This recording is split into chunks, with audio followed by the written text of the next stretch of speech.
Gente, vem aí o Manhã Bandeirantes na programação da RB. Rede Bandeirantes de Rádio. O conhecimento que transforma pessoas e a sociedade. Difundir, propagar os fatos e mais do que isso. Investigar, explicar e opinar. No mundo com tantas mídias, tantas fontes de notícias, nos colocamos a serviço da informação honesta, confiável, de credibilidade. Somos a Rádio Bandeirantes. Priorizamos o que é relevante, valorizamos as diferenças, transmitimos informação e temos opinião. Bandeirantes. Rádio Bandeirantes. Assista a Rádio Bandeirantes Campinas no YouTube. Jornalismo e esporte da sua cidade ao vivo e as transmissões de Ponte Preta e Guarani. youtube.com/Rádio Bandeirantes Campinas. Inscreva-se em nosso canal, ative as notificações e acompanhe a Rádio Bandeirantes onde você estiver. Rádio Bandeirantes. Fechada com você. Fechada com a verdade. Você está ouvindo Rádio Bandeirantes Campinas. FM faixa estendida 85,7. Rádio Bandeirantes. Fechada com você. Fechada com a verdade. Rádio Bandeirantes. Fechada com você. Fechada com a verdade.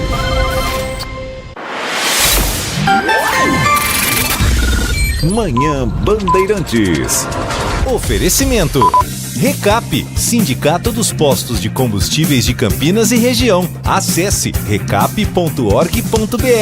E Hospital São Luís Campinas. Acesse redditor.com.br.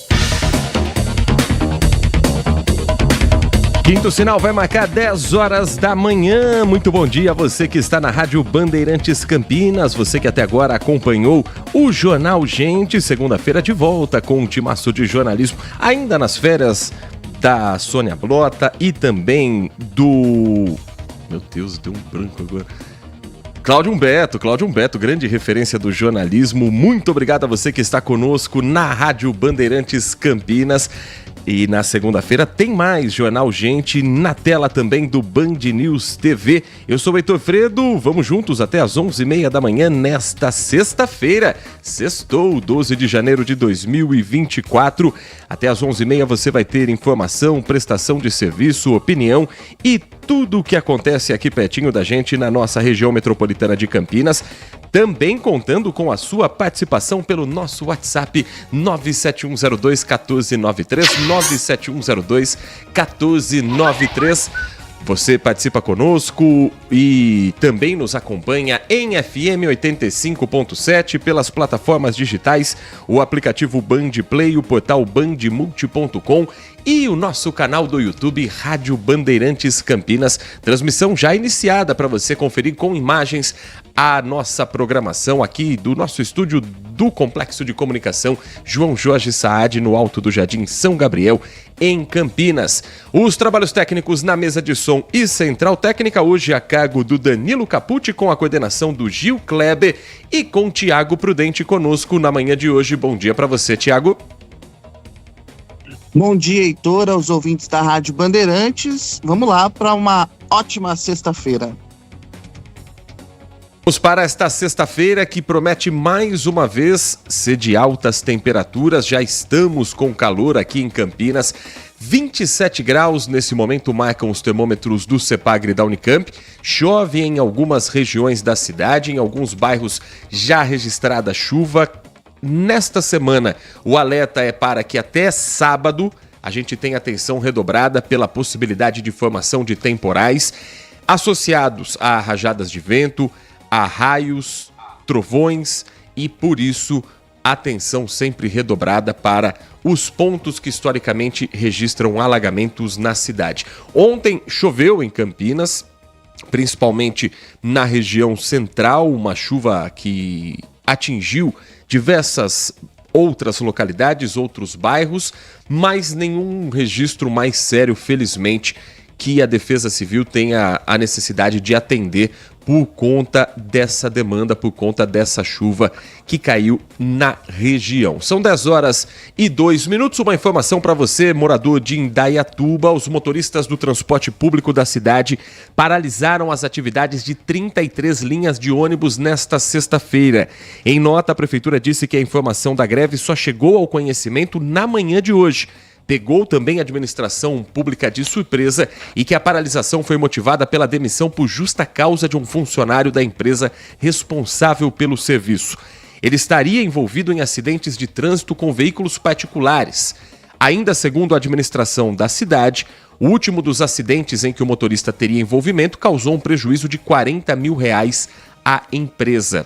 Nós estamos tentando contato através da nossa produção, do Grupo Bandeirantes de Comunicação, com a SOU, a empresa responsável pelo serviço de transporte em Indaiatuba. E ainda ao longo dessa edição nós vamos trazer mais informações sobre essa paralisação e o impacto para os moradores de Indaiatuba.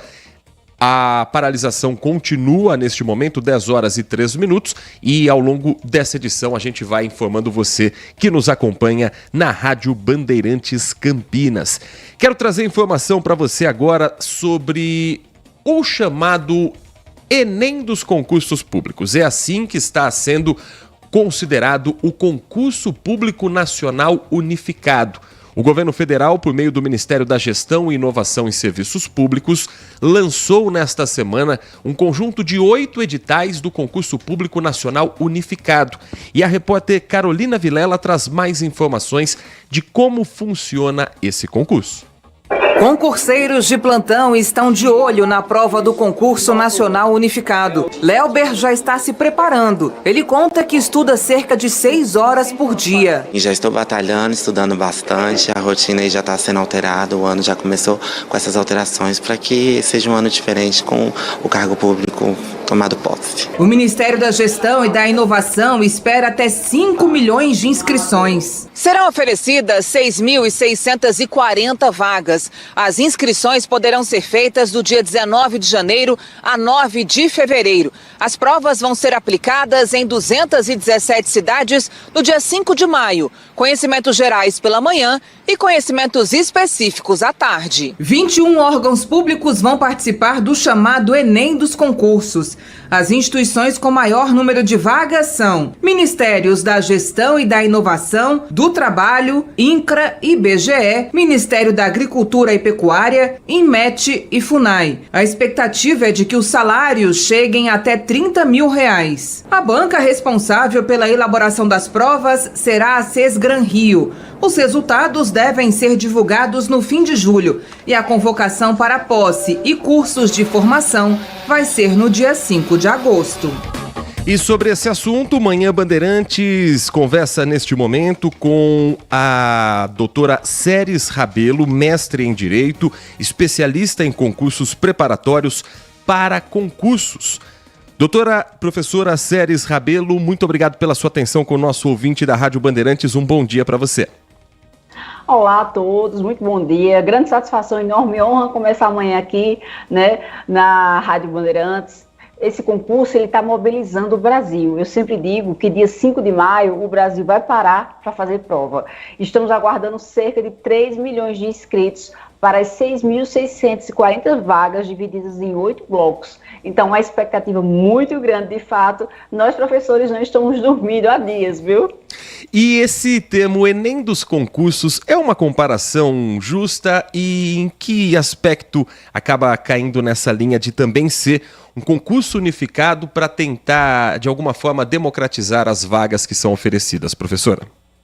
De fato, né, o termo é muito bem posto, eis que a comparação é perfeita. O objetivo é descentralizar e, assim, permitir o acesso democrático ao cargo público. Nós sabemos que o cargo público, consoante preconiza a nossa Constituição, é o acesso, tá, à administração pública. Então, muitas vezes, por questões logísticas, por questão até do preço do valor da inscrição, os concursos, os maiores concursos só acontecem no eixo Rio-São Paulo, Distrito Federal. Então, vários candidatos ficavam totalmente inviabilizados de sequer concorrer, de sequer se inscrever. Então, essa descentralização permite que a prova seja feita em 220 cidades, tá? por exemplo, no Nordeste, nós teremos 50 cidades que terão provas. No Norte, 40 cidades. No Sudeste, 49 cidades. No Centro-Oeste, 18 e no Sul, 23. Então, veja, de fato, a comparação é justa, tá? Porque a descentralização permite o acesso à educação, o acesso ao cargo público de forma democrática, inclusive através do valor da inscrição, realmente que veio bastante razoável, né? R$60 para nível intermediário, R$90 para nível superior. Então, o Enem, ele já foi feito em até 1.127 cidades, com mais de 5 milhões de inscritos. Então, de fato, a comparação, assim, é justa e esse concurso visa, de fato, estabelecer aqui, olha, essa é uma política, é uma ação afirmativa, uma política pública que foi concretizada de fato, muito importante.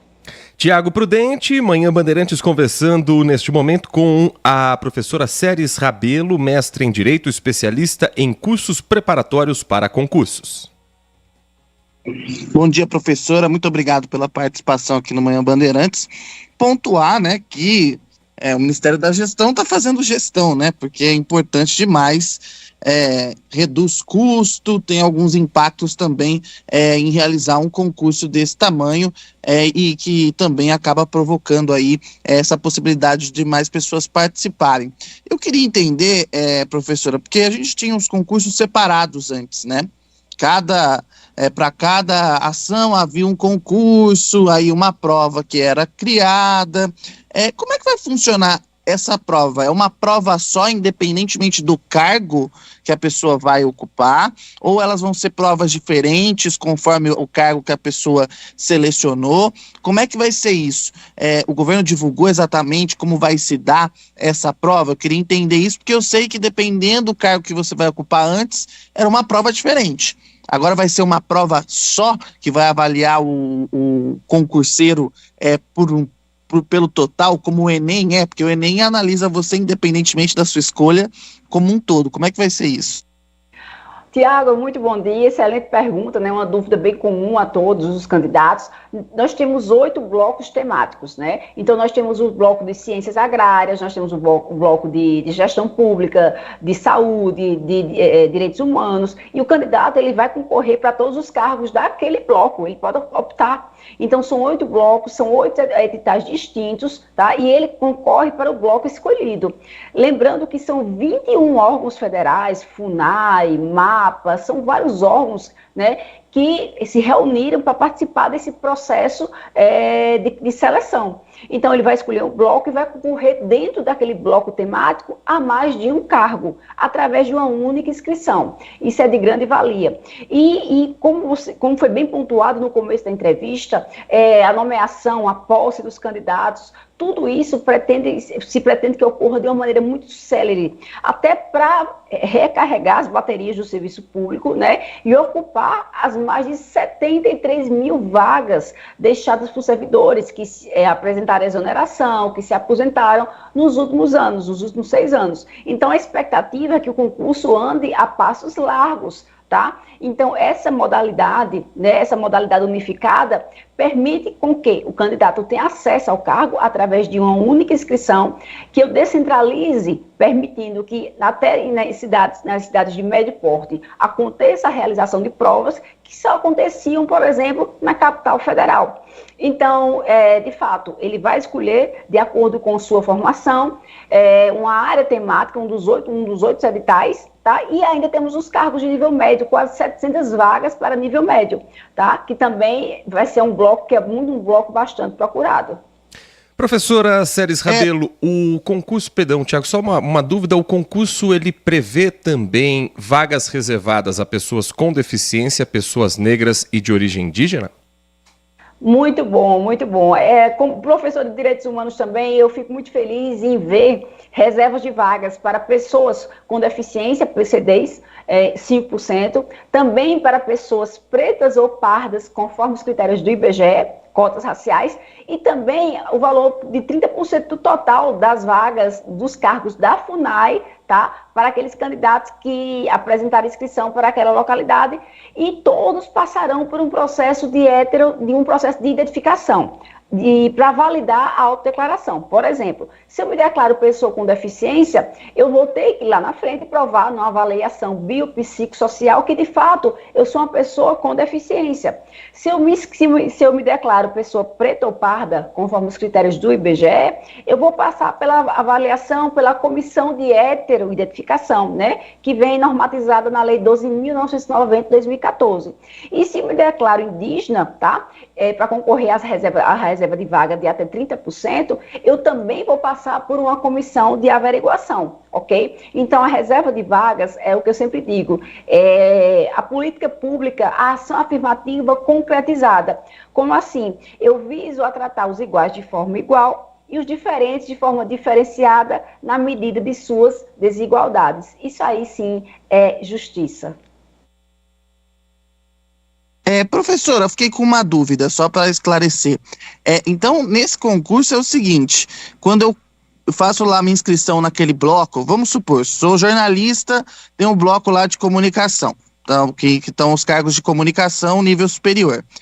Eu não concorro apenas, então, a uma vaga que eu seleciono, eu concorro a todas aquelas vagas que estão disponíveis para comunicação nos órgãos públicos, é isso? Então, os primeiros colocados, eles vão ter... Fui o primeiro colocado, aí eu vou optar pela minha primeira opção, é mais ou menos isso? Só para eu entender como é que vai funcionar isso.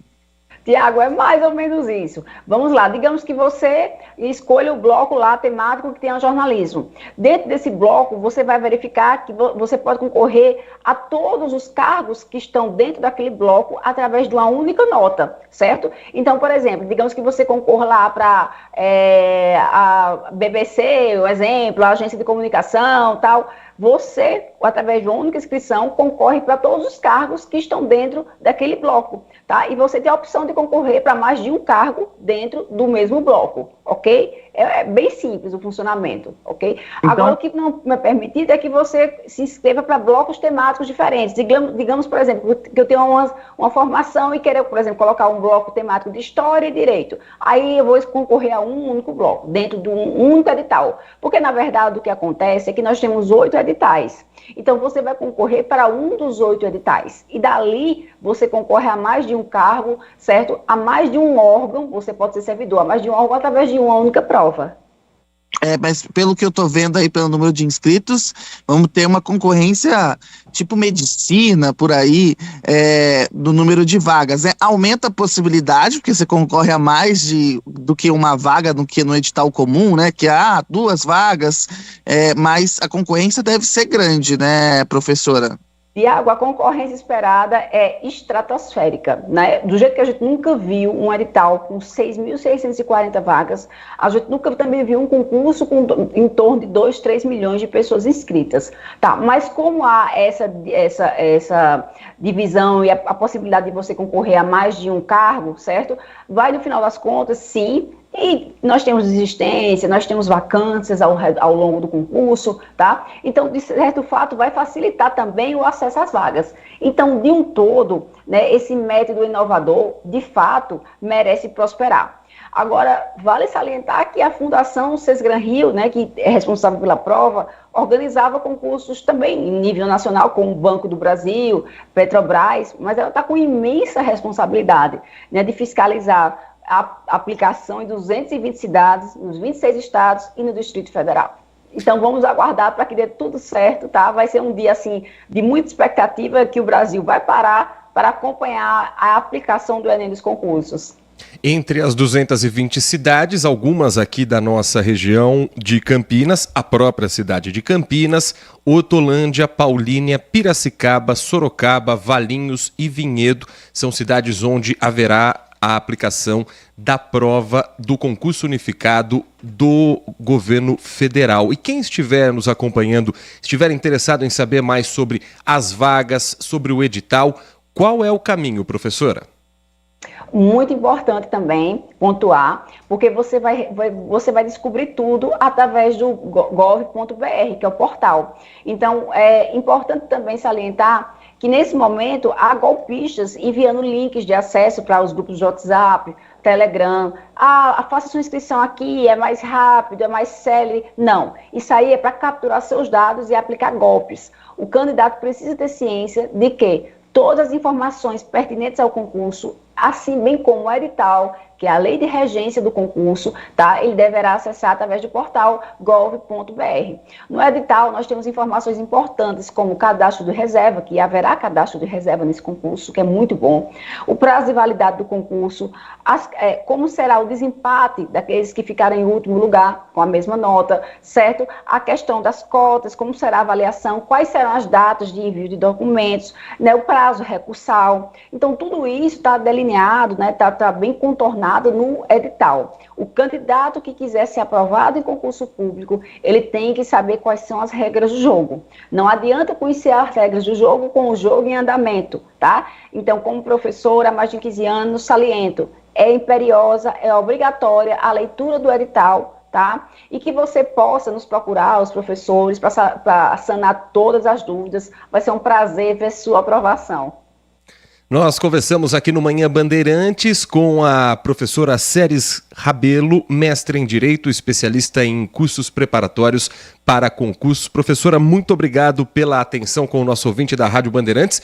Um bom dia e um bom trabalho para você, para toda a sua equipe, porque os próximos dias prometem muito trabalho antes desse concurso. Verdade, muitíssimo obrigada, tá? Grande satisfação, eu já estou rouca, grande satisfação, até a próxima, se Deus quiser. Nós que agradecemos a professora Séries Rabelo participando conosco do Manhã Bandeirantes aqui na Rádio Bandeirantes Campinas, esclarecendo muitas dúvidas sobre o chamado Enem dos concursos públicos. Nós vamos para um rápido intervalo. Na volta, os destaques de Campinas e região, o balanço do primeiro dia da ação chamada de Guerra contra a Dengue na cidade, com a entrada, inclusive, em um terreno onde não havia nenhuma pessoa responsável para acompanhar a equipe de fiscalização, mesmo com muitos indícios de criadouros de mosquito da dengue.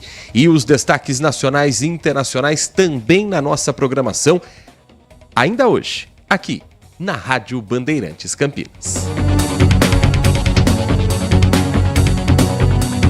Manhã Bandeirantes. São Luís Campinas, o maior e mais completo hospital da rede DOR na região, agora com novos convênios. Olá galera, eu sou o João Silva e tenho um encontro marcado com você no meu programa, todo sábado à noite, na Band TV. É isso aí, no programa do João é assim, muita alegria e energia, com quadros especiais, atrações musicais e entrevistas com celebridades de todo o Brasil. Tá procurando diversão? Então vem com a gente no programa do João. Todo sábado, 8h30 da noite, na Band TV. Agora, notícias da hora com as notícias locais, nacionais e internacionais, direto da redação da Rádio Bandeirantes. Durante a primeira onda global de Covid-19, o medicamento antimalária cloroquina ganhou breve notoriedade como uma droga milagrosa e um elemento decisivo no combate à pandemia. Mas um estudo atual sugere que a cloroquina pode estar relacionada a um aumento da taxa de mortalidade de até 11%, equivalente a 17 mil mortes. Durante a pandemia, em diversas análises, os consumidores de cloroquina queixaram-se de desconforto cardíaco e outros efeitos colaterais digestivos. No entanto, o tamanho relativamente pequeno das amostras dificultaram a identificação da origem exata dos sintomas. Em 2020, uma pesquisa com 96 mil pacientes detectou inicialmente maior tendência a arritmias cardíacas entre os tratados com cloroquina. Você ouviu Notícias da Hora, aqui na Rádio Bandeirantes. Consumidor, muitas vezes, a qualidade do combustível que você coloca no tanque do seu veículo pode ser tão diferente quanto o preço que você paga por ele. Por isso, procure abastecer em postos de sua confiança e exija sempre o cupom fiscal. É seu direito e a sua garantia. Recap, Sindicato dos Postos de Combustíveis de Campinas e região. Acesse recap.org.br. O Hospital São Luís Campinas está de portas abertas para atender você e sua família. Nosso propósito é oferecer um atendimento completo e de qualidade para os moradores de Campinas e região. Contamos com um centro cirúrgico de ponta com sala para cirurgia robótica, ambulatório com mais de 50 especialidades, exames de imagem, pronto-socorro adulto e infantil e maternidade. Atendemos diversos planos de saúde. Consulte o seu. Hospital São Luís Campinas. Feito para você. Manhã Bandeirantes. 10 horas da manhã, 22 minutos. O helicóptero Águia da Polícia Militar encontrou o helicóptero que estava desaparecido em São Paulo. Ainda não há informações sobre as vítimas. Primeiramente, pelas redes sociais, a polícia confirmou a informação, publicando inclusive uma imagem do helicóptero no meio da mata. As equipes da Polícia Militar, depois de 12 dias, conseguiram encontrar esse helicóptero que tinha como destino o litoral norte de São Paulo, a aeronave localizada pelo Águia 24, a informação que foi publicada oficialmente, que está sendo repercutida, claro, pelo Grupo Bandeirantes de Comunicação. Depois da localização do helicóptero, o capitão Roberto Farina, da Defesa Civil, afirma que, embora não haja nenhum sinal dos 4 ocupantes até o momento, ainda há esperança das equipes encontrar as vítimas com vida. Nas palavras de Roberto Farina, ainda é muito cedo para ter qualquer informação sobre os ocupantes. O importante é que há um planejamento para que possa ser realizada a segunda fase de buscas nesse ponto de queda. A informação sobre a localização da aeronave saiu agora há pouco, às 9h50 da manhã, no finalzinho do Jornal Gente. Você acompanhou essa notícia aqui na Rádio Bandeirantes. E as equipes da Polícia Militar estão no local, mobilizadas para tentar, além da aeronave, buscar algum vestígio de onde possam estar esses passageiros. A gente sabe, né, Tiago Prudente, que é infelizmente muito difícil a chance de encontrar com vida uma pessoa que tenha passado por um acidente aéreo, mas essa esperança da Polícia Militar, da Defesa Civil, ela é compartilhada por todos nós para que essas pessoas, quem sabe, estejam ali na área de mata, estejam sobrevivendo dentro da possibilidade e sejam encontradas com vida nos próximos minutos. O que a gente torce agora. Os bombeiros estão tentando acessar a área nesse momento. Uma câmera de segurança, porque tudo aparenta da Prefeitura de São Sebastião ajudou nessa localização da aeronave, porque foi possível traçar ali uma rota, e agora há então essa movimentação agora do Corpo de Bombeiros para conseguir chegar por terra até esse local. Foi divulgada até uma imagem, não sei se você viu aí, Heitor, pela polícia, sobre a aeronave. Ela aparentemente bem destruída, então a gente tem que aguardar agora para verificar. Vai ter a chegada no local para verificar se há sobreviventes, se há corpos dentro da aeronave. Então é um trabalho agora delicado, mas que encerra as buscas por essa aeronave. E agora inicia uma segunda etapa, né, de investigação. O que aconteceu para essa aeronave ter caído? Foi um erro humano? Foi um erro mecânico? Ao que tudo indica, quando a gente conversa com especialistas no setor, que possivelmente foi um erro humano ali, porque esse helicóptero não tinha condições de fazer o voo que estava realizando. Vamos aguardar agora, e nesse momento é um momento de apreensão e também de torcida para que tenham sobreviventes, que eles tenham conseguido sair do helicóptero, e agora então é esse momento de espera, mas uma espera que deve terminar em breve. Agora não há mais essa tensão de não saber onde o helicóptero caiu, e agora é aguardar. Vamos aguardar e torcer, né, Heitor? O helicóptero com 4 pessoas desapareceu na tarde de 31 de dezembro. Ele entrou em um trecho de forte neblina no trajeto entre a cidade de São Paulo, saindo do aeroporto Campo de Marte, com direção ao município de Ilhabela, no litoral norte de São Paulo. Vídeo e mensagens foram enviadas pelo piloto por uma das passageiras, reportando a pessoas próximas, a familiares, a dificuldade na visibilidade para sobrevoar a Serra do Mar. Um pouso às margens de uma represa em Paraibuna foi feito, e desde o primeiro dia do ano, desde 1º de janeiro, as buscas estavam sendo realizadas com helicópteros, com aviões da Força Aérea Brasileira, pela Polícia Militar, pela Polícia Civil. O grande empenho das autoridades, e esse trabalho ganhou reforço das equipes do Exército recentemente. A família do piloto e a empresa, a CBA Investimento, que é a operadora da aeronave, também mantinham buscas em solo, pelo menos 20 mateiros, pessoas que conhecem a região, utilizando drones, utilizando binóculos e outros equipamentos, e esse esforço agora se somando também para tentar localizar as vítimas, depois do helicóptero ter sido encontrado agora há pouco na cidade de São Paulo. Estavam a bordo o empresário Rafael Torres, de 41 anos, a vendedora de roupas Luciana Santos, de 46, a filha dela Letícia Sakamoto, de 20 anos, e o piloto Cassiano Teodoro. Nossa torcida para que todos sejam localizados, quem sabe, tomara, com vida nessa área de mata, mas já é de fato um alívio para a família saber que as buscas, pelo menos agora, estão se encerrando. 10 horas da manhã e 28 minutos, trazendo o nosso noticiário também para Campinas. Ontem nós falávamos sobre um primeiro mutirão numa estratégia mais ousada, complexa e intensificada através também de outros órgãos de fiscalização no combate à dengue em Campinas. Equipes da Prefeitura, do Exército, da Guarda Municipal estiveram presentes no Jardim Eulina e em outros bairros também daquela região, por conta do alto índice e do risco de transmissão da doença da dengue naquele bairro, naquele ponto especificamente. A Lucimere Ramalho acompanhou e conversou, inclusive, com o prefeito Dário Saad e com representantes da administração municipal a respeito desse ponto específico da operação. Muita polêmica está sendo feita sobre a autorização ou não de entrar nos imóveis desocupados ou que estão à venda e que os proprietários, depois de notificados, não tomam providência quanto aos criadouros. A Lucimere tirou também essas dúvidas e conta para você.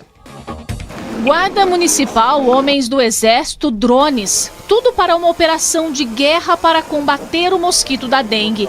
As equipes se reuniram no Centro de Saúde do Jardim Eulina para sair batendo de casa em casa. Porque aqui você tem os agentes de saúde, os agentes de combate à dengue, arboviroses, a Defesa Civil, a Guarda Municipal, a INDEC, o Exército que está aqui também.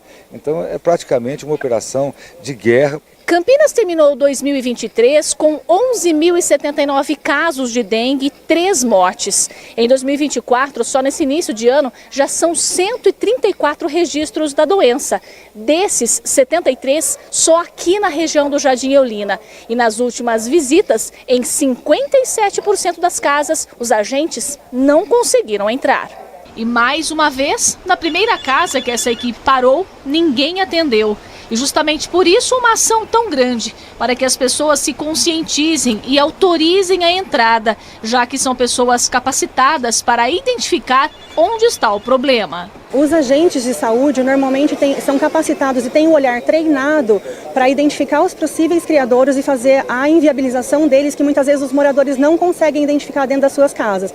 Importante ressaltar que cerca de 80% dos criadouros estão dentro das casas. Além de bater de casa em casa e entrar para ver os quintais, a operação contou ainda com drones para visualizar o cenário nos locais sem moradores, onde não era possível entrar.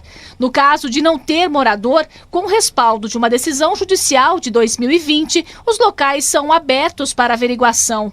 Aqui, nesse terreno baldio com o mato alto, o cadeado foi cortado e os funcionários entraram para retirar possíveis criadouros do mosquito Aedes aegypti. E a gente sabe que um copinho desse com água representa um risco enorme. Com essa ação, a Prefeitura pretende também evitar a reintrodução do tipo 3 da dengue, que não é registrado por aqui há 14 anos, e do tipo 4, que não circula na cidade há 9 anos. Quando fica um vírus sem circular há algum tempo, quando ele retorna, se reintroduz na transmissão, o risco de termos casos um pouco mais graves é maior, e ter mais casos confirmados. A estimativa da Prefeitura é visitar cerca de 4.000 imóveis nessa região entre quinta e sexta-feira.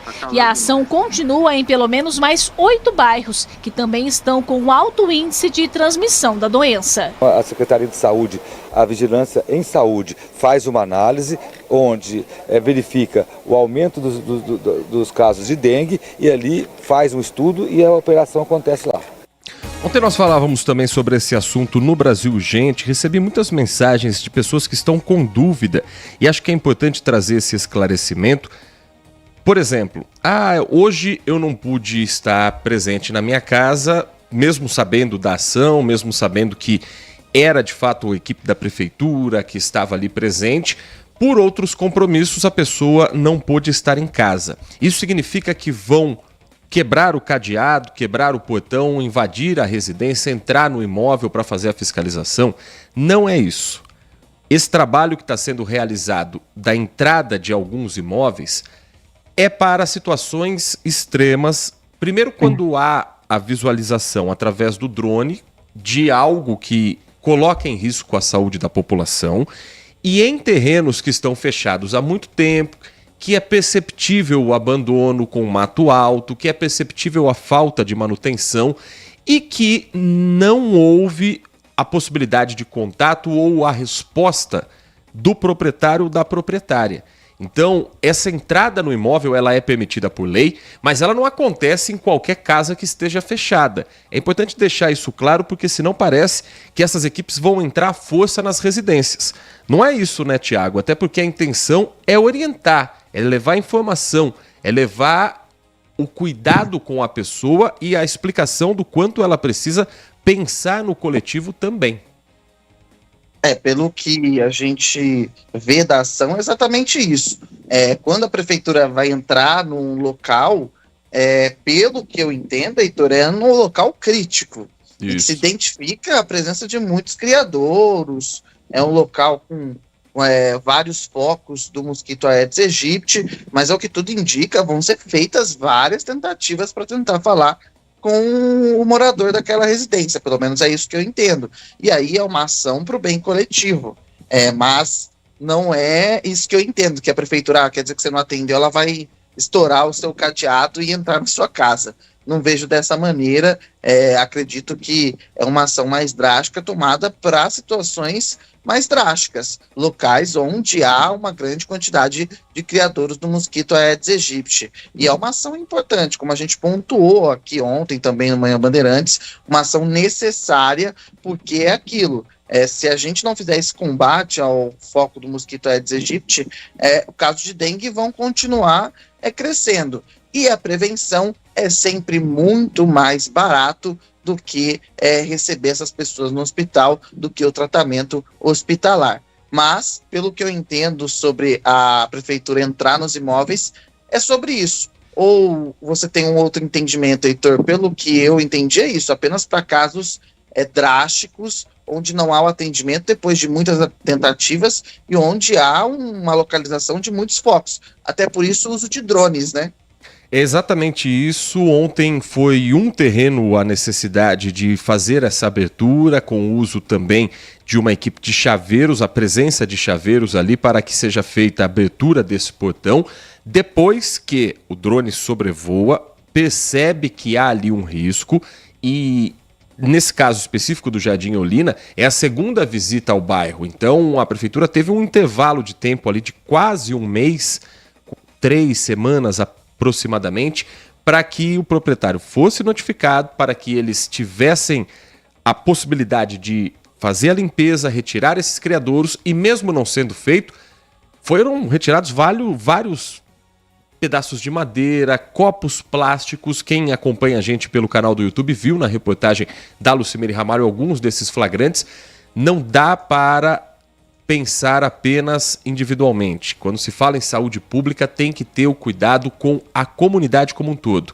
Então, o portão fechado não pode colocar em risco o bairro todo, ainda mais depois dos números altos que tivemos de casos de dengue confirmados no último ano de 2023 e que não devem se repetir nesse ano de 2024, por isso a gente tem que fazer a nossa parte. Ainda falando sobre saúde pública, tem novidade quanto à vacinação de Covid-19 aqui na cidade de Campinas.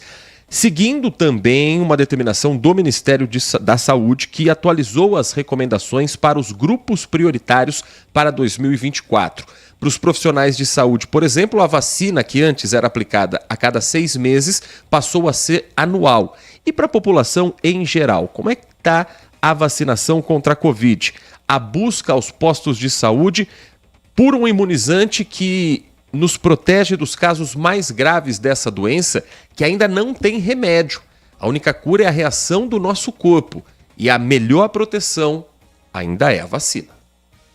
Entre as mudanças está o intervalo entre as doses de cada faixa etária. Os grupos considerados prioritários, com maior risco de desenvolver formas graves da doença, como idosos acima de 60 anos, gestantes e puérperas, serão imunizados a cada 6 meses. Já para os profissionais de saúde, a recomendação é que a imunização seja feita uma vez por ano. Para esse grupo, as doses começam a ser aplicadas a partir de 27 de fevereiro. Os demais indivíduos vão ser vacinados caso não tenha vacina nenhuma, não completou o esquema. Esses sim podem continuar procurando a unidade de saúde para fazer o seu esquema. Ao menos 500 doses dos imunizantes contra a Covid-19 estão disponíveis nos centros de saúde de Campinas, mas o número é baixo e a Prefeitura aguarda o envio de novos lotes da vacina bivalente pelo governo do estado. Assim que essas novas doses chegarem, os 67 centros de saúde de Campinas serão abastecidos em um prazo de 3 dias. Um fato chama a atenção das autoridades em saúde de Campinas. A cobertura vacinal em algumas faixas etárias está baixa. Da população com mais de 18 anos, apenas 23% recebeu o reforço da bivalente. Entre os idosos com mais de 60 anos, o índice de cobertura é de 67%. Apesar da queda no número de casos da doença, o vírus continua circulando. Hoje a gente não tem casos, muitos casos graves, muitos casos de óbito relacionado à vacinação.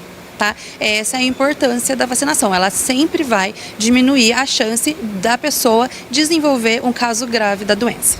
Reportagem do Guilherme Selegato, às 10h39. E o ouvinte participa conosco. Eu vou trazer aqui a participação de quem nos manda mensagem nesta sexta-feira pelo WhatsApp 971021493. O Adriano Vermelho, ele escreve que a vantagem de ficar mais velho é você conseguir, óbvio, se quiser, enxergar as coisas de uma forma bem diferente, sem paixões juvenis que nos deixavam cegos de ódio ou loucos de amor. Vamos ver a respeito do que ele está falando dessa maturidade. Precisamos de funcionários públicos, ponto. Mas não poderíamos deixar essas contratações vitalícias somente para cargos estratégicos, ele questiona. Os chamados trabalhos mais simples, menos técnicos, não poderíamos terceirizar. Claro, terceirizar tem suas vantagens e também seus problemas. Veja algumas empresas de energia e telefonia por aí. Ele acredita, o Adriano Vermelho, num estado forte, mas ele não precisa ser tão inchado para isso. Se esse método seleciona os melhores e vai evitar fraude, ou o chamado empurrão profissional através do QI, o que indica, é bem-vindo. Esperamos mais informação desse evento. Ele se refere ao concurso público unificado do governo federal que nós tratamos aqui no início do nosso Manhã Bandeirantes.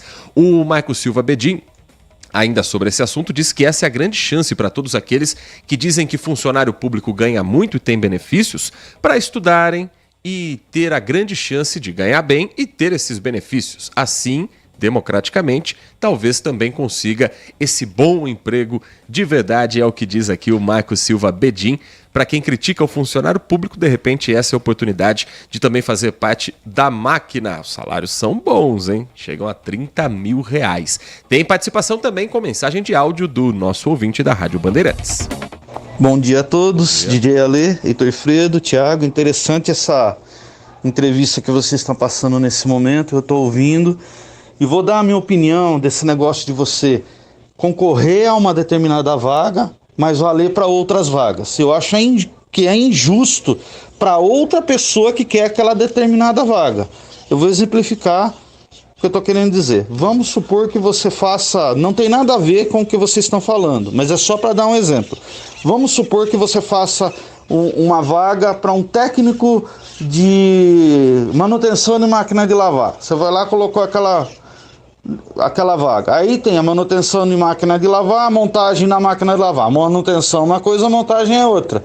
Aí eu concorri à manutenção, não passei, mas eu passei com uma pontuação para me pegar a montagem. Eu vou lá e pego na frente de uma outra pessoa que queria a vaga de montagem. Eu não acho justo com a pessoa que optou pela vaga de montagem, a não ser que esteja dentro das minhas 3 opções. Se fugir dentro das 3 opções que eu selecionei, não é justo com as pessoas que selecionaram aquelas opções, a outra pessoa ter a vaga. Um assunto rapidinho que eu gostaria de perguntar para vocês, que é uma dúvida que eu tenho. O ano passado, nós temos pouco tempo, mas o ano passado nós tivemos aquele negócio que as pessoas não podiam mais se filiar aos partidos políticos, né? Para vereador. Não sei se vale isso para prefeito. Eu estou querendo me referir a esse caso da Marta Suplicy ir para o PT novamente, ou seja, se saiu de um partido e foi para o outro, com menos de um ano para a eleição a prefeito para concorrer junto com o Boulos. Nesse caso é permitido e no caso do vereador não? É só... Se pudesse me tirar essa dúvida, eu agradeceria. Grande abraço a todos, DJ Ale. DJ Ale, vem aí uma janela partidária ainda para 2024, um intervalo de 30 dias em que os políticos com cargo eletivo para vereador, ou aqueles que são vereadores, que estão no cargo, vão poder trocar de legenda sem correr o risco de perder o mandato. Está programado para ser entre 7 de março e 5 de abril. O benefício ocorre sempre 6 meses antes do primeiro turno de uma eleição e em 2024, o primeiro turno das eleições municipais está previsto para 6 de outubro. É sempre no primeiro domingo do mês de outubro. Essa foi uma saída que o próprio parlamento teve depois que o Tribunal Superior Eleitoral determinou que os cargos obtidos nas eleições proporcionais devem ter uma fidelidade partidária, porque pertencem ao partido e não ao candidato. Quanto à filiação, que tem que ser feita um ano antes, é algo que realmente é uma pergunta bem interessante, porque eu não sei se Marta Suplicy se encaixa exatamente nisso, já que ela não ocupava, não era um cargo eletivo, né? Ela estava, inclusive, sem partido, num cargo indicado pelo prefeito de São Paulo, Ricardo Nunes, na administração municipal, né, Tiago? É assim, a reforma eleitoral de 2015, tô até no site do TSE, instituiu o seguinte, vou ler o que está no site do TSE, instituiu a chamada janela partidária, que é um prazo de 30 dias que antecede a data limite de filiação para concorrer à eleição, a fim que parlamentares possam mudar de partido sem perder o mandato. Mas o detalhe é, para quem tem mandato, ou seja, vereador, deputado, prefeito, essa mudança só pode ser feita quando está com um mandato vigente no término. Então, quem vai disputar a eleição municipal, janela partidária agora, então prefeitos e vereadores. Para quem não tem mandato, isso não vale. Não existe janela partidária, porque ele não tem mandato público. Então, teoricamente, ele pode se candidatar dentro do prazo exigido, que, se eu não estou enganado, é março, o prazo máximo para se filiar a um partido para poder concorrer a uma eleição. Então, a Marta se enquadra nesse quesito, porque ela não tem cargo público, não tem cargo eletivo, né? Cargo eleito pela população, era um cargo indicado, um cargo comissionado na Prefeitura de São Paulo. Ela que, inclusive, foi exonerada pelo prefeito Ricardo Nunes do MDB, da Secretaria de Relações Internacionais, depois da reunião com o presidente Lula em Brasília, sinalizando que aceitou o convite para compor a chapa de Guilherme Boulos do PSOL. Seria Boulos o candidato a prefeito e Marta Suplicy candidata a vice. Agora, dentro do PT, há muita discussão sobre a volta de Marta, que foi prefeita eleita na capital paulista, perdeu depois a reeleição para Gilberto Kassab, foi senadora eleita pelo PT e depois teve momentos de rusga com o Partido dos Trabalhadores. Marta, por exemplo, votou a favor do impeachment da presidente Dilma Rousseff. Falou a respeito do partido num tom crítico por diversas vezes. E o deputado estadual e ex-senador Eduardo Suplicy disse em entrevista à CNN que vai se reunir amanhã com Guilherme Boulos, deputado federal, para fazer uma consulta ao pré-candidato a prefeito de São Paulo sobre a ideia dele, Eduardo Suplicy, disputar as prévias do PT contra Marta Suplicy, pela vaga na chapa da disputa pelo comando da capital. Lembrando que Eduardo Suplicy foi o deputado estadual mais bem votado agora, em 2022. e tem uma aceitação muito grande na capital paulista, onde ele era vereador antes de ser eleito deputado estadual. E boa parte dos votos veio da capital paulista, assim como de Guilherme Boulos. Ele entende, nessa fala feita na entrevista para a CNN, ele diz o seguinte: o líder do PSOL na Assembleia, Carlos Gianazzi, falou sobre a ideia de eu ser vice, eu, Eduardo Suplicy. Prévias para cargos majoritários é uma tradição do PT, então seria natural para vice também. Por isso ele quer consultar Guilherme Boulos antes de apresentar o nome no partido. Mas quem está indicando o nome é o presidente Lula e é parte de um acordo costurado com Boulos, né, Thiago? Esquece, Suplicy enlouqueceu. Enlouqueceu com todo respeito. Ele sabe que não vai ter prévias. Quem manda no PT é o Lula. Lula definiu a Marta, vai ser a Marta e acabou. Então, aqui eu tô sendo sincero com os ouvintes, porque a gente vai ficar aqui chovendo no molhado. Ou você acha que o Suplicy, no caso o Eduardo Suplicy, não a Marta, vai ter poder para mudar uma decisão do Lula, Heitor? Não, do Lula não, mas que boa parte do eleitorado do PT está torcendo o nariz para a volta de Marta Suplicy, está. Mas tem um detalhe que é muito importante. Esse eleitorado do PT, que está torcendo o nariz, é um eleitorado que já vota em Guilherme Boulos. E é um eleitorado que foi definido como eleitorado elite. 10h48, a gente vai restabelecer o contato com o Thiago Prudente. Prudente, agora acho que conseguimos te ouvir. É que piscou a energia para variar aqui, eu acho que a internet caiu, eu tive que mudar o roteador aqui. O seguinte, o Guilherme Boulos tem um público de eleitor classe média alta, principalmente média alta, tá? Ele tem votos mais entre a elite. E o que acontece? A escolha de Marta Suplicy tem a ver com a periferia de São Paulo, que é onde Ricardo Nunes cresceu mais. E onde Marta Suplicy é adorada. E isso, qualquer pessoa que visita a capital paulista, acompanhou campanhas de Marta na periferia de São Paulo, é um negócio impressionante. Então tem esse ponto que pesa muito. E aí, Heitor, o Eduardo Suplicy não tem essa força toda na periferia. Ele também tem um voto muito parecido, característico com o do Boulos. Então eu acho que não acrescentaria. Mesmo o PT torcendo o nariz, como torceu, lembra quando o Alckmin chegou para a chapa Lula-Alckmin, que também uma parte torceu o nariz, você lembra disso? Sim, sim. Vai torcer o nariz e o Lula decidiu, tá decidido e acabou. Quem manda no PT é o Lula e o assunto tá batido, podem torcer o nariz. E vou colocar para você que foi uma jogada interessante feita aqui na capital paulista, porque o que se diz é que o prefeito Ricardo Nunes, a Marta era secretária de Relações Internacionais aqui da Prefeitura de São Paulo. Nem desconfiava, Heitor, de que ela mudaria de barco, né? E ele, inclusive, tratava ela como uma pessoa de confiança, que estava com ele ali o tempo todo, mas a Marta justifica que ele se juntou com o bolsonarismo, que ele tinha dito que não ia fazer, e por isso que ela pulou do barco. Mas que a Marta deu um triplo mortal salto carpado nesses últimos 10 anos, deu, hein? E vai ter que se explicar na campanha sobre isso, porque vai ser muito questionado o papel dela dentro do Partido dos Trabalhadores nessa volta agora de última hora. Diga. Só esclarecer o negócio da janela partidária, que eu consegui uma informação aqui no site do TSE sobre pro DJ Ale, que perguntou, posso esclarecer aqui? Claro. A janela partidária esse ano é de 7 de março a 5 de abril. E detalhe, essa janela partidária só vale para vereadores que estão aí no fim do mandato. Então, quem tem mandato público tem até então, portanto, até o dia 5 de abril, de 7 de março a 5 de abril, para poder trocar de partido, escolher uma nova legenda se vai disputar a eleição. Lembrando que é válido a janela partidária só para vereadores, deputados federais e estaduais.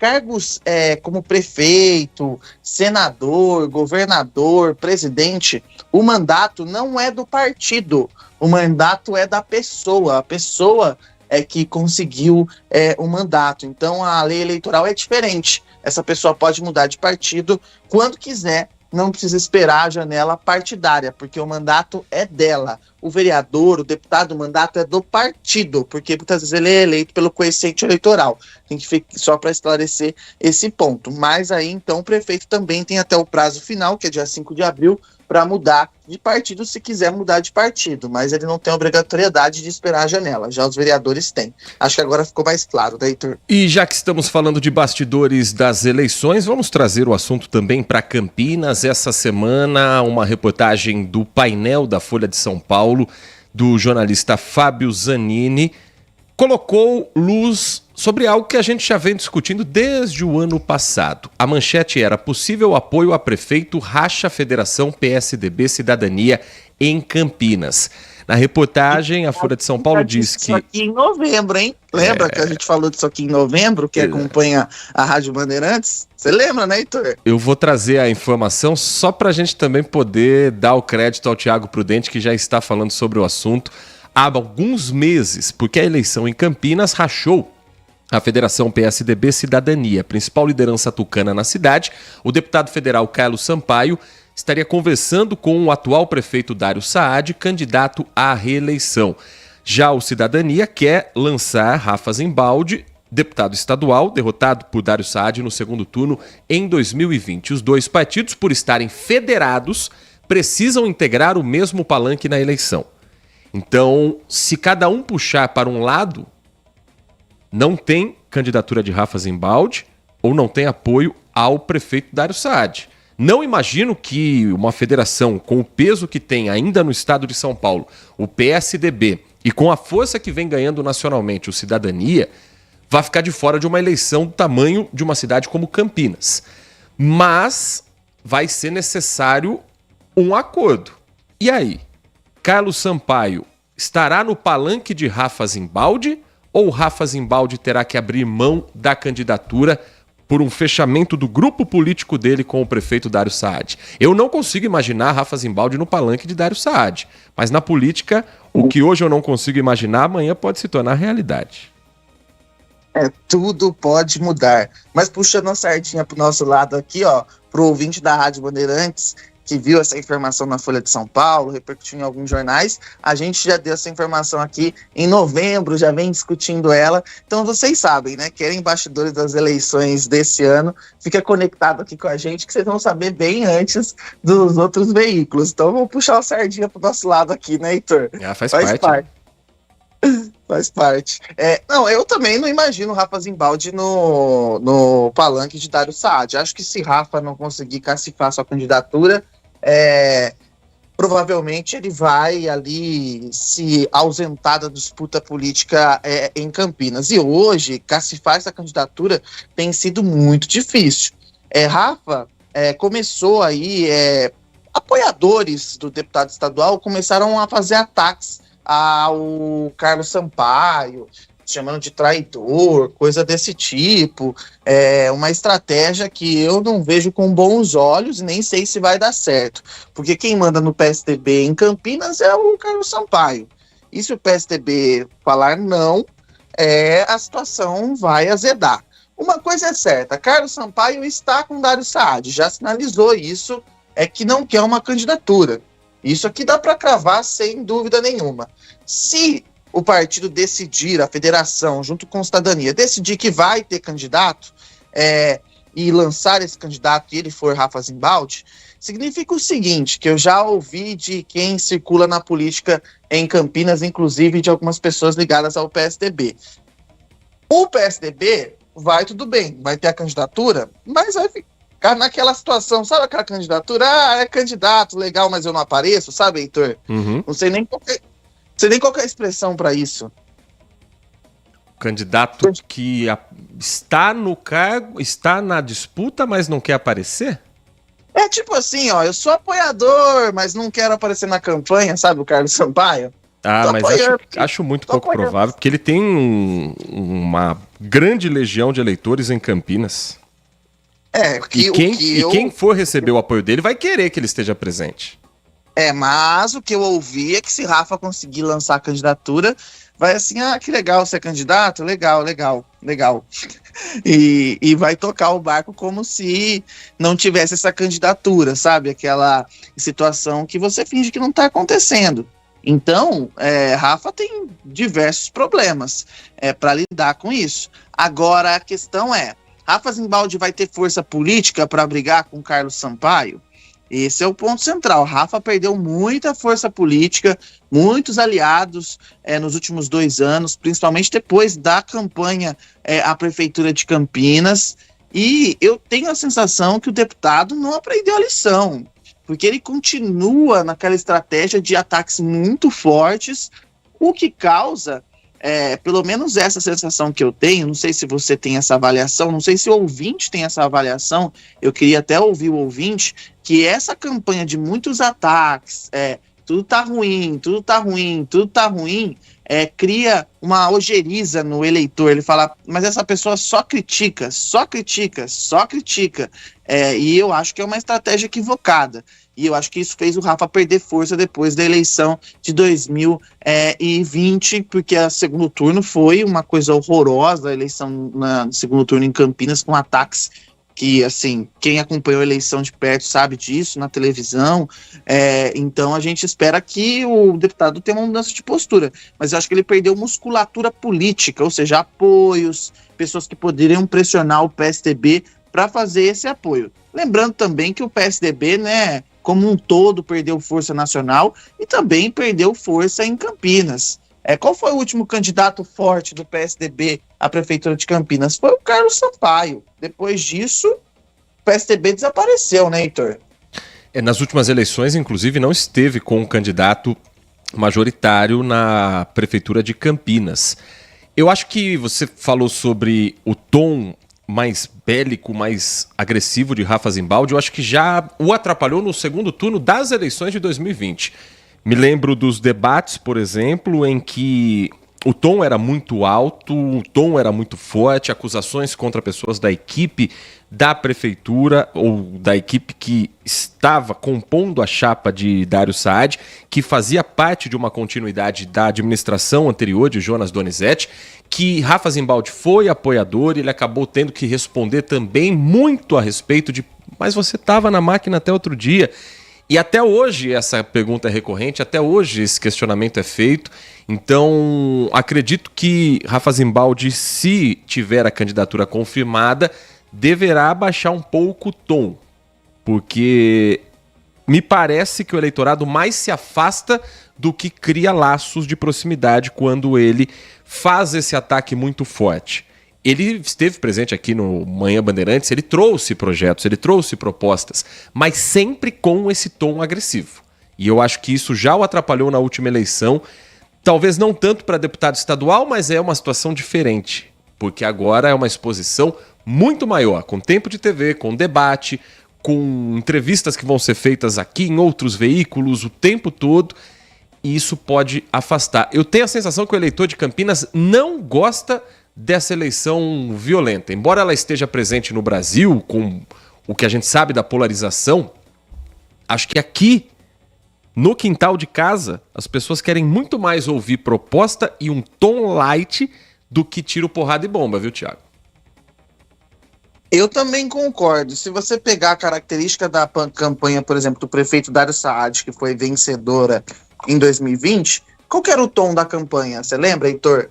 O careca gestor, você lembra? O Sim. Médico careca. É uma campanha pra cima, não foi isso? E a de Pedro Torinho também, mesmo sendo oposição, não era tão agressiva quanto a de Rafa Zimbaldi, que apostou tudo naquele momento num tom mais quente também, que vivia a política nacional. Mas a política local ela tem suas características muito peculiares, e Campinas é uma cidade que tem suas características muito próprias. Exatamente, tem um ponto isso. Se a gente buscar anteriormente, campanha de Jonas Donizete, também uma campanha mais pra cima, propositiva, no primeiro mandato, no segundo mandato. Doutor Hélio. Puxa mais pra trás, Doutor Hélio, aqueles benditos singles que não saíam da cabeça, você lembra, né? Os singles que o Doutor Hélio criou, também era campanha pra cima, tinha ataques? Lógico que tem, porque quem tá na oposição tem que fazer ataques também, mas não era 90% do tempo ataques, né?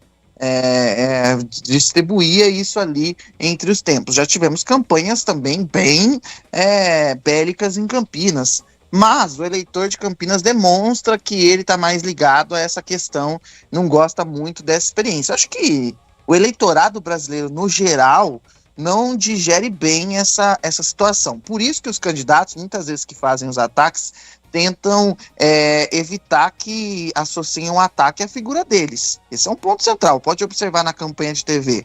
Vem um ataque, mas você não sabe de onde partiu. Se você não ficar atento naquele finalzinho, Federação blá, blá, blá, blá, fala 1000 partidos ao mesmo tempo, você não sabe quem é que tá fazendo o ataque. Então tem que ficar muito claro isso. E aí, tô falando com uma fonte aqui, que era ligado ao Rafa Zimbaldi, quando ele fazia parte ali da coalizão do Jonas Donizete, e essa pessoa me disse o seguinte, falou assim: o Rafa fazendo o que fez com o Jonas, traindo Carlos Sampaio. Bom, foi isso que a pessoa me respondeu. Uma pessoa forte da política aqui de Campinas, dizendo que o Rafa está fazendo o que fez com o Jonas Donizete. E aí ele também tem que tomar cuidado nessa disputa com o Carlos Sampaio, para que ele não pegue o mesmo efeito que teve com o prefeito Jonas. Porque você lembra na eleição que esse tema também foi tratado, sobre ele ter traído o prefeito Jonas Donizete, ter apoiado e depois ter virado oposição? Então ele também tem que tomar cuidado com isso. Acho que Rafa Zimbaldi, nesse momento, está com uma situação bem delicada para cacifar a sua candidatura. Estou fazendo apuração aqui ao vivo enquanto a gente conversa. Enquanto você busca novas informações, o ouvinte participa conosco também do nosso debate. Bom dia, tudo bom? Discordando um pouco do pensamento aí com relação à questão de que a Marta Suplicy ela vai ter mais apoio na periferia do que o Eduardo Suplicy, eu acho que não. Eu acredito que não. Eu acredito que a população da capital paulista, periferia, tem também um apreço grande pelo Suplicy e, claro, dentro do próprio partido, né? Mudar uma posição de Lula é difícil, mas num conjunto, né, de um partido, olha, eu não sei não. E aí fica a dica aqui também para os marqueteiros do PT aí, é só eles pegarem aí um vídeo que circulou na internet há um tempo atrás, onde o Eduardo Suplicy, ele estava acompanhando um show do grupo de rap Racionais MC, e ele acompanhava o show do meio da massa. Então esse vídeo correu aí, e, né, Eduardo Suplicy da massa, da periferia. Então, se os marqueteiros resgatar esse vídeo aí, olha, vai ser um páreo duro aí, hein? Com relação a saber quem é mais bem aceito na periferia, se é o Eduardo ou se é a Marta.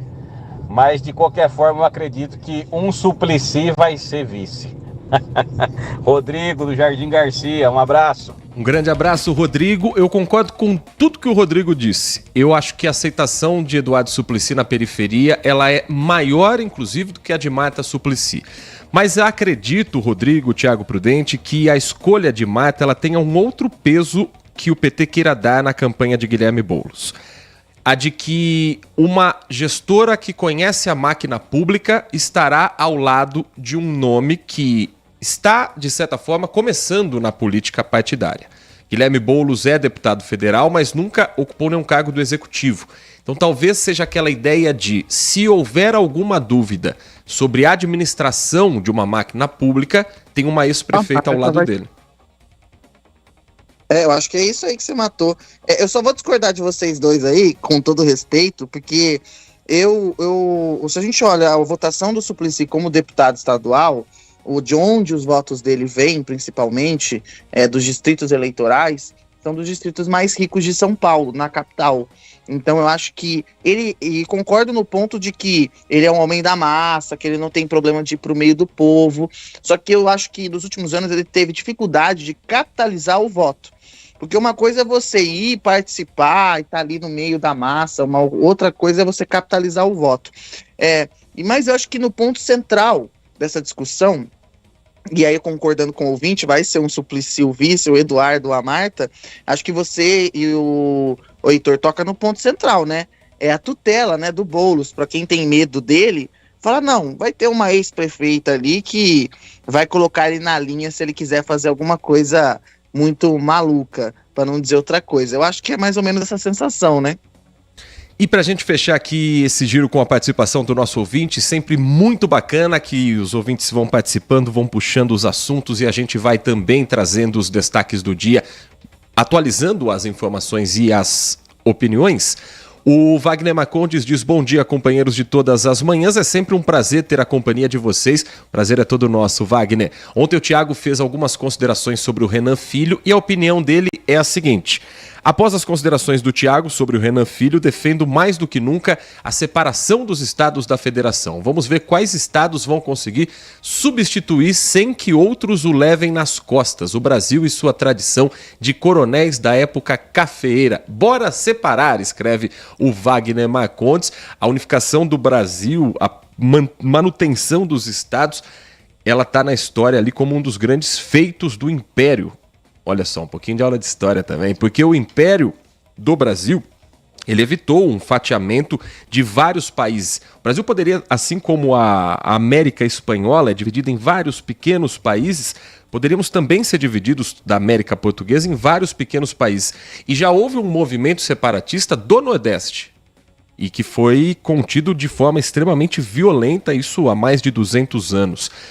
Eu sou a favor da unificação, eu amo o Brasil do jeito que ele é, Thiago Prudente. Eu amo cada canto do nosso país, apesar das dificuldades, dos problemas e de torcer o nariz para muito político que está em Brasília. Mas tem político ruim também daqui, viu? Do Sul, do Sudeste, o Nordeste tem político ruim, tem coronel do Norte, mas tá cheio de coronel paulista também em Brasília. Ah, tá cheio de coronel paulista. Eu também sou a favor da unificação total. E é assim que funciona uma república. Um estado é mais forte em um ponto, outro estado é mais forte em outro ponto. A questão do desenvolvimento, São Paulo é mais desenvolvida do que os outros estados por uma questão que foi montada ao longo dos anos, uma questão histórica. Mas ao invés de São Paulo, se a coroa tivesse investido, por exemplo, no Nordeste brasileiro, o Império, a São Paulo de hoje podia ser um estado do Nordeste. Então a gente também tem que entender esse contexto histórico, que não é tão simples assim. Então, quem mora em São Paulo é privilegiado porque é um estado que está muitos passos à frente de outros estados, mas a gente também tem que entender esse contexto histórico. Muitos estados ficaram sem investimento durante anos e anos, não recebiam a mesma fatia. E é só pegar o histórico do nosso país. Então isso tem que ficar muito claro também, para a gente evitar qualquer situação desse tipo. E se separar, todo mundo perde. Se separar o sul do restante do país, todo mundo perde. Se separar o nordeste do restante do país, todo o país perde. Se São Paulo se separar do país, São Paulo perde e o país também perde.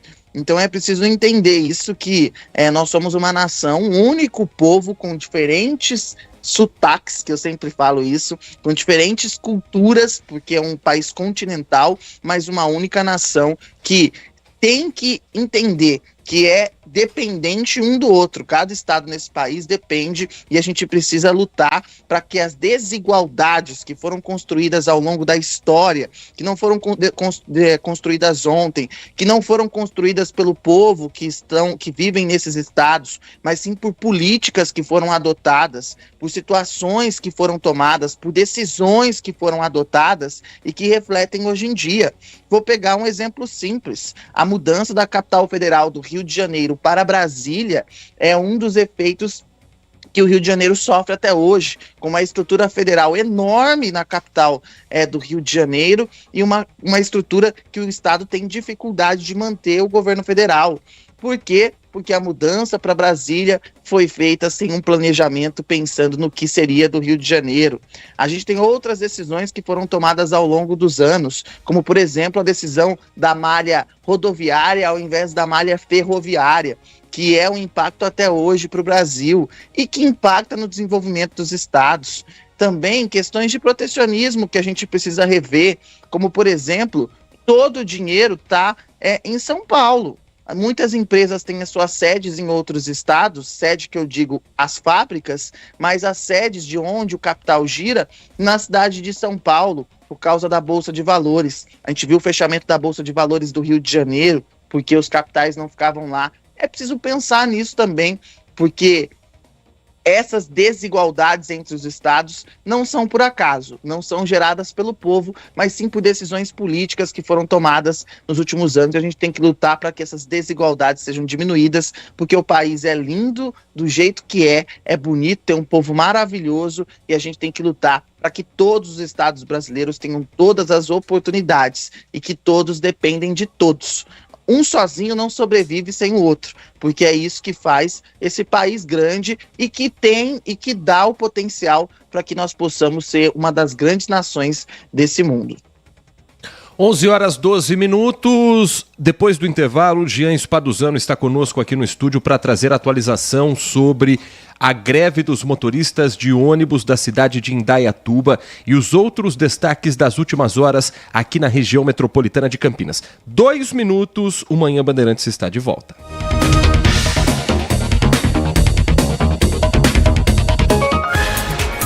Você está ouvindo Manhã Bandeirantes. Oferecimento. Recap, Sindicato dos Postos de Combustíveis de Campinas e Região. Acesse recap.org.br. E Hospital São Luís Campinas. Acesse redditor.com.br. O Hospital São Luís Campinas está de portas abertas para atender você e sua família. Nosso propósito é oferecer um atendimento completo e de qualidade para os moradores de Campinas e região. Contamos com um centro cirúrgico de ponta com sala para cirurgia robótica, ambulatório com mais de 50 especialidades, exames de imagem, pronto-socorro adulto e infantil e maternidade. Atendemos diversos planos de saúde. Consulte o seu. Hospital São Luís Campinas. Feito para você. Rádio Bandeirantes, FM 85,7. O melhor do futebol com a melhor equipe esportiva do interior. Líder de audiência. Rádio eleita para o hall de notáveis da ACESP. Narração com emoção. Comentários com credibilidade. Um show de reportagens. E toda a vibração da torcida. Apoio. Rocha Autopeças. Vai viajar? Faça revisão preventiva. Novos frangos crocantes da Seara. 100% frango, suculento, irresistível e muito crocante. Encontre Seara no Iga Atacado. Aroma das Ervas. Especiarias e temperos requintados. Acesse aromadeservas.com.br. Nova Light. Luminárias LED brasileiras nos padrões do esporte. Prontos para a partida? Vem ver o jogo. Viva a intensidade Nova Light. Paraflu, a marca número 1 entre os mecânicos do Brasil. São Luís Campinas, o maior e mais completo hospital da rede DOR na região, agora com novos convênios. Manhã Bandeirantes. 11 da manhã, 15 minutos, de volta com Manhã Bandeirantes nesta sexta-feira, 12 de janeiro de 2024. O Jean Spaduzano, do nosso time de jornalismo do Grupo Bandeirantes, está conosco aqui no nosso estúdio para atualizar a greve dos motoristas de ônibus da cidade de Indaiatuba.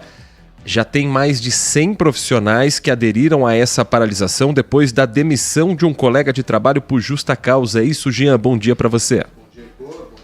Bom dia, Heitor. Bom dia aos ouvintes da Rádio Bandeirantes. Exatamente isso, né? A paralisação que pegou todo mundo de surpresa na cidade de Indaiatuba na manhã de hoje, né? Foi uma paralisação não avisada. Enfim, em torno de 140 trabalhadores aderiram, né, a esse movimento justamente por causa disso, né, em protesto contra a demissão por justa causa de um motorista que se envolveu em um acidente lá na cidade, né, num acidente de trânsito com um veículo de luxo, e esse acidente de trânsito teria provocado aí um prejuízo em torno de R$40 mil.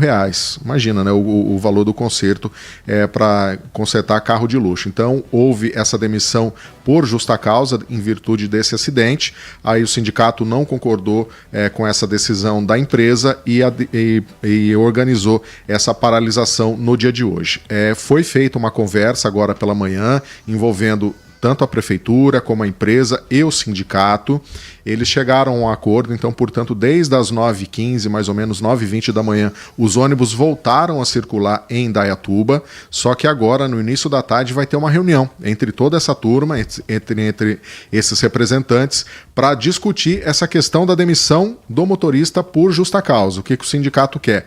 Que seja revertida essa demissão por justa causa. Então, talvez tentar contornar aí a situação, porque quando o trabalhador é demitido por justa causa, ele sai sem direito trabalhista nenhum, né? Então agora eu entendo que o sindicato queira converter apenas para uma demissão, onde esse trabalhador teria direito a receber as multas rescisórias em relação a esse desligamento. Mas o fato é que trouxe um grande transtorno, né, para a população de Indaiatuba na manhã de hoje, né? A cidade que tem aproximadamente 31 linhas e o transporte ficou comprometido, prejudicando a ida de muita gente para o trabalho, para se deslocar em Indaiatuba no dia de hoje, viu, Heitor? A alegação é de que ele está envolvido num monte de acidente de trânsito, um deles que teve um prejuízo de R$40 mil quando o ônibus que ele dirigia bateu num carro de luxo. Um carro de luxo, uma Mercedes, né? Então o conserto dessa Mercedes teria ficado muito caro, em torno desses R$40 mil,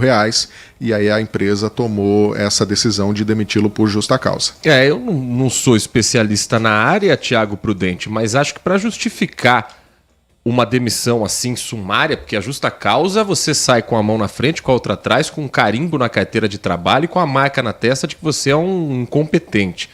Para mandar embora por justa causa, acho que teria que ter alguma prova de que ele fez de propósito. Qualquer tipo desse acidente teria sido provocado propositalmente. Mas claro que a prefeitura vai ter a chance dela de apresentar a justificativa, a explicação de por que essa demissão sumária. Mas se ele não é competente para o cargo, tem todo o direito de ser demitido. Mas justa causa teria que provar que ele jogou o carro para cima de um outro veículo ou se envolveu num acidente de propósito. Porque ele é motorista, né? Então ele atua no trânsito, né? Acidentes acontecem no trânsito. Se não tiver elementos muito fortes para justa causa, e eu também não sou especialista em direito trabalhista, mas que ele tenha jogado o ônibus em cima do veículo, fica difícil de sustentar essa tese. Porque é complicado. Se você trabalha como motorista, a chance de você se envolver num acidente é grande. Então, acho que é preciso analisar com cuidado essa situação. E mesmo que ele tenha um histórico de acidentes, se não foram acidentes provocados por ele, que ele teve a intenção, ainda assim, não vejo elementos para justa causa. Então, é preciso analisar com calma esse caso e também para que a população de Indaiatuba não seja prejudicada, né, Heitor? E claro que a gente está acompanhando, né, Jean, o impacto para quem saiu logo cedo para trabalhar, para quem não sabe como vai voltar para casa. 9h15 da manhã, o serviço foi normalizado, mas vai saber o que vai acontecer depois dessa reunião. Então, o grande risco é isso, né? Porque tem essa reunião na parte da tarde e dependendo da situação, né, do que for definido, reversão ou não dessa demissão por justa causa, pode ser que a decisão não agrade ao sindicato e aí a gente teria que vamos, né, continuar acompanhando para ver o desenrolar disso, porque pode voltar a ter uma situação de paralisação também, né? Não tem como não garantir que isso não vai acontecer. Então a gente tem que ficar muito atento em relação a isso, mas o fato é que houve esse prejuízo de manhã, agora as pessoas estão conseguindo utilizar o transporte público normal, mas fica essa pendência, essa observação aí. No final da tarde, a gente não sabe como que vai estar essa situação. Vamos ter que continuar acompanhando até para trazer essas informações aí para os nossos ouvintes e os telespectadores também. Jean Spaduzano, diga, Thiago. Tô que nem na rádio, você viu, na transmissão? Detalhe. Detalhe, repórter de campo. Ô Heitor, só um ponto central que eu acho que é importante. Se esse acordo não sair entre sindicato e empresa, os trabalhadores têm o direito de protestar, fazer sua manifestação, mas o sindicato tem que aí seguir o outro caminho, né, que é entrar na Justiça do Trabalho para pedir que a justa causa seja revertida. Questionar aí tem o a decisão, da Justiça. Né? Não dá para ficar fazendo paralisação se não chegar a um acordo com a empresa, né? Porque senão quem paga o preço disso tudo é quem não tem nada a ver com a história, que é a população. Agora, Jean Spaduzano, últimas horas aqui muito movimentadas no setor policial, inclusive com a nossa apuração, porque teve uma troca de tiros e teve um suspeito que foi baleado e morto. Conta o contexto de toda essa história pra gente, quem está nos acompanhando agora às 11h21. Pois é, foi uma situação que envolveu o motorista de aplicativo, né, que estava levando o passageiro até o destino no Parque Uziel, e ali foi um grupo de 3 pessoas acabou abordando este motorista, né, que estava ali fazendo o final da corrida. Os homens estavam armados, aí renderam o motorista do aplicativo, todos desceram do carro e os indivíduos saíram com o veículo ali do local. Só que na fuga e com o veículo, eles começaram a andar muito rápido, saíram em disparada e, por coincidência, estava tendo uma patrulha ali em policiamento, né, fazendo aquela rotina, né, de fiscalização, e a viatura desconfiou daquele carro andando em alta velocidade. E aí começou a ter uma perseguição.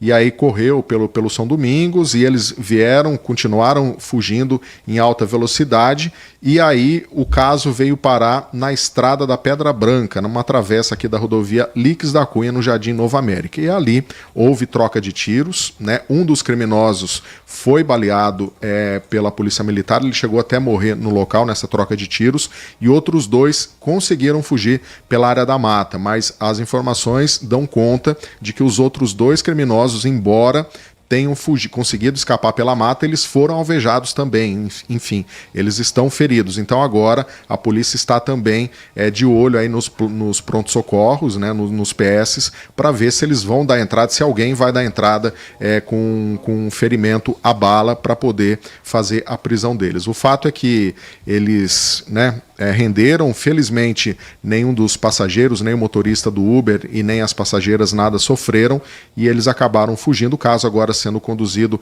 pela 2ª Delegacia Seccional, e a polícia agora buscando aí esses outros 2 indivíduos que participaram dessa ação, e ao que tudo indica, segundo relatos da Polícia Militar, eles estão baleados também. Esses são alguns dos destaques que você confere no Acontece, 13h, logo depois dos Donos da Bola. Meio-dia começa a programação local. Carlos Batista, a origem com todo o noticiário esportivo. Depois, 13h, vem a Júlia Zampieri apresentando o Acontece, que vai destacar alguns desses assuntos e também vai falar, por exemplo, sobre outras questões ligadas à nossa região, sobre os destaques das últimas horas. É um noticiário para quem está na hora do almoço, às vezes aquele tempinho curto. Em 25 minutos você vai ter um resumo das principais notícias do dia. É isso, Gia? Exatamente, né? Informação sempre objetiva, direta, né? Muita informação ao vivo, para que os nossos ouvintes fiquem aí informados sobre tudo que acontece na nossa região. Jean Spaduzano, o senhor é um consumidor de cerveja? Sou. Você acha o que a respeito da cerveja sem álcool? Não tomo, já tomei, mas entre tomar uma cerveja sem álcool e com álcool, acho que eu prefiro uma cerveja com álcool. É o tradicional, né? Uma crítica aí. É igual refrigerante normal e diet. É evidente que eu vou preferir o refrigerante normal. Mas enfim, aí tem pessoas que optam pela cerveja sem álcool. E conheço muita gente que já aderiu a essa moda. Mas eu prefiro uma cerveja com álcool normal mesmo. Tiago Prudente não bebe, né, Tiago? Eu não bebo, mas o Jean ficou em cima do muro, hein? Não fiquei não fiquei. Se você me der 2 cervejas, uma sem álcool e uma com álcool, eu vou pegar a tradicional, sem dúvida. Mas você gosta da cerveja com álcool? Gosto. Sem álcool, aliás. Não, já tomei, não vejo nenhum problema. Tem algumas cervejas que não tem nem muita diferença, né? É evidente que quando eu tô dirigindo, aí eu não ingiro bebida alcoólica. Mas se eu tô em casa, tô numa situação tranquila, que eu não vou precisar pegar o carro, aí entre uma cerveja sem álcool e com álcool, é lógico que eu vou preferir a com álcool, né? E essa mentalidade de quem pega a estrada, de quem está dirigindo, que faz com que o Brasil seja um dos maiores consumidores do mundo de cerveja sem álcool. Em 2023, o número de vendas desse produto aumentou demais. E o César Cavalcante traz uma reportagem sobre esse assunto. A Arlane veio de João Pessoa para se encontrar com a família em São Paulo. Ela é a motorista da rodada. E tá bebendo? Como assim? Ô Arlane, eu ouvi você tava comentando com o pessoal, hoje você nem ia tomar cerveja? Não, porque eu tô dirigindo. Aí não podia. Mas eu encontrei a sem álcool e acabei tomando. É muito diferente de uma cerveja com álcool? Nem um pouco. Pra quem gosta, é quase o mesmo sabor. A cerveja sem álcool tá caindo no gosto do brasileiro. Duvida? Dá uma olhada nos números. Em 2022, o consumo cresceu 37%. E para 2023, a projeção era que as vendas ultrapassassem 480 milhões de litros, com mais um aumento, desta vez de 24%, mais do que o esperado para todo o resto do mundo. É claro que o consumo é muito mais baixo do que a cerveja tradicional, mas o ritmo de crescimento impressiona. 515 milhões de litros que a gente vai produzir em 2023, seremos responsáveis por 41% do mercado da América Latina. Então isso mostra a paixão do brasileiro pela cerveja como um todo, mas também pela cerveja zero álcool, que está caindo no gosto de todo mundo. Aqui a cerveja zero no cardápio amplia a capacidade de atender ainda mais público. Nem todo mundo gosta ou pode tomar álcool. Às vezes o dia não tá bom para isso. Eu hoje, por exemplo, estou trabalhando, mas essa cervejinha aqui tá liberada, ela é zero. E tá bem gelada. O Brasil é o terceiro maior produtor de cervejas do mundo, atrás da China e dos Estados Unidos, e adotou de vez a versão sem álcool nos últimos 10 anos. De olho neste mercado, uma das maiores cervejarias do mundo investiu no ano passado 80 milhões de reais na capacidade produtiva da fábrica de cerveja zero álcool, em Araraquara, no interior de São Paulo. O país é o que mais consome esta versão da marca no planeta.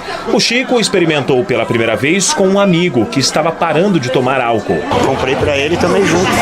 Pra provar? Pra provar. E ele só toma sem álcool? Ele só toma sem álcool. E por quê? Porque ele deixou na conta de beber. As marcas têm investido muito nessa publicidade, né? Você que vai ser o motorista da rodada agora tem uma cerveja sem álcool, 0% de álcool para você também curtir, participar do rolê, mas de forma responsável, e isso está aumentando muito as vendas no Brasil. E melhorando o gosto também, tá, Thiago? Você não bebe cerveja, mas eu posso falar. Até pouco tempo atrás, cerveja sem álcool, ela tinha um gosto assim de pegar um pão de forma e jogar dentro de uma água com gás. Agora deu uma melhorada, agora tá dando pra beber. Mas não é cerveja ainda, né? Enfim, né? Vai do gosto de cada um também, né? Acho que o Thiago foi abrir uma pra fechar esta sexta-feira. Pra sextar, né? Esse sextou aqui no Manhã Bandeirantes, que vai chegando à reta final. Agradecendo aqui no nosso encerramento do Manhã Bandeirantes ao Luiz, que está comentando aqui a respeito do assunto que o Thiago destacou agora há pouco. A desigualdade no Brasil sempre existiu, devido à concentração dos imigrantes quase 100% no Sudeste e no Sul. Depois se agravou no advento das indústrias automobilísticas concentradas no Sudeste, com um texto histórico aqui também que o Luiz nos traz na manhã de hoje. Muito obrigado ao Luiz, muito obrigado a todos que participaram conosco. Agradecendo a participação de cada um e principalmente a companhia ao longo desta semana. Na segunda-feira estaremos de volta aqui no Manhã Bandeirantes e hoje é uma sexta-feira recheada de muita transmissão esportiva. Hoje os dois times de Campinas entram em campo na Copa São Paulo e a Rádio Bandeirantes vai transmitir as duas partidas. O Guarani tem uma pedreira contra o Corinthians logo na primeira fase mata-mata, às 5h15 da tarde. Corinthians e Guarani em Marília. E às 9h30 da noite, que horário maravilhoso que a federação... O que é melhor, 5h15 ou 9h30 da noite para um jogo de copinha, hein? Aí fica o embate. Eu acho que 5h15. 9h30 da noite tem Catanduva e Ponte Preta. As duas partidas com transmissão na Rádio Bandeirantes Campinas. Thiago Prudente, já tomou sua sem álcool aí? Ih, rapaz. Eu acho que ele já foi. Thiago sextou e nós vamos sextar também. Um grande abraço, Jean, grande abraço, Danilo Capucci. E segunda-feira estamos de volta às 10 da manhã, aqui no Manhã Bandeirantes. Até lá!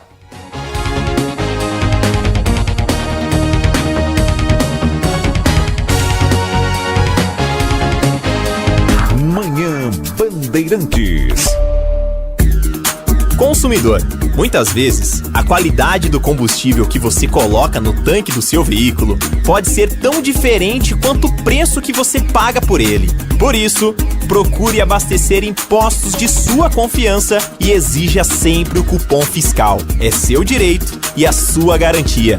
Recap, Sindicato dos Postos de Combustíveis de Campinas e Região. Acesse recap.org.br.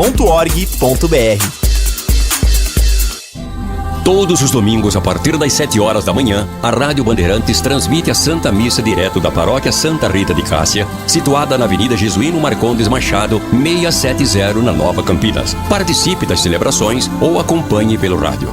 São Luís Campinas, o maior e mais completo hospital da Rede DOR na região, agora com novos convênios. Manhã Bandeirantes. Oferecimento. Recap, Sindicato dos Postos de Combustíveis de Campinas e Região. Acesse recap.org.br. E Hospital São Luís Campinas. Acesse redidor.com.br. Siga a Rádio Bandeirantes Campinas também no Facebook.